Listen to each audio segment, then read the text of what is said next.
এই বিক্ষোভ সমাবেশ থেকে আমরা হয়তো আপনারা দেখছেন আমাদের পিছনে লোকজন, এই অল্প কয়েকজন মানুষের বিবেক জাগ্রত হয়েছে, আর মানুষগুলোর হয়তো বিবেক জাগ্রত হতে পারে নাই।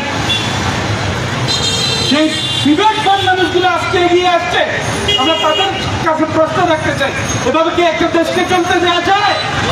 আমাদের বোনের যদি বিচার না করা হয় তাহলে এই ফেনীর জমিনে আমাদের কয়টা রক্ত লাগবে, কয়টা ভাইয়ের বুক লাগবে, কয়টা ভাইয়ের জীবন লাগবে আমরা দিব, কিন্তু আমাদের বোনের হত্যা, আমাদের বোনের খুনের বিচার অতি দ্রুত করতে হবে।